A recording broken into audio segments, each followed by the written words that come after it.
আসবে যখন খিলাফত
অন্যায়ভাবে তাদের ক্ষমতার বলে তারা আমাদের নিষিদ্ধ করছে এবং আমাদেরকে যারা গ্রেফতার করছে আমাদের বিরুদ্ধে কোনো বৈধ এলিগেশন তারা দেখাতে পারে নাই, যার জন্য আমাদেরকে নিষিদ্ধ করা হবে।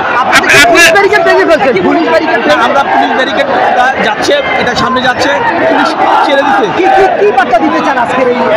আমরা আজকের এই বার্তা দিতে চাই সারা বাংলাদেশের মানুষ, সারা পৃথিবীর মানুষ খিলাফার জন্য আপনারা এগিয়ে আসেন। কারণ মুসলমানদের জন্য একমাত্র বৈধ ব্যবস্থা হচ্ছে খিলাফত। খিলাফত ছাড়া কেউ শান্তিতে থাকতে পারে না। আজকে আমাদের সমস্ত সমস্যার মূল হচ্ছে গিয়ে খিলাফত ব্যবস্থা থাকা। আজকে যদি খিলাফত ব্যবস্থা থাকতো তাহলে মুসলিমরা কাশ্মীরে, রাখাইনে, মুসলমানরা ফিলিস্তিনে হইতো না। আমরা এই জন্য সবার আহ্বান জানাচ্ছি থেকে খিলাফতের জন্য দাবি করছি।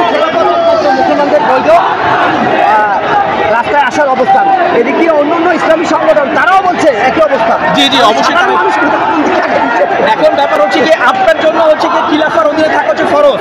আপনার যদি মনে হয় কোনো দল বৈধভাবে বা ইসলামী সুন্নাহ অনুযায়ী তারা খিলাফত ব্যবস্থা করতেছে না, তাহলে আপনি নিজে দল করেন, কোনো সমস্যা নেই। আপনি দল করলে আমি সেখানে আসবো, আপনি প্রমাণ করতে পারেন আপনি হচ্ছে একমাত্র সুন্নাহ পন্থায়, আপনি সুন্নত মতো অবস্থায় হচ্ছে যে আপনি খিলাফত ব্যবস্থা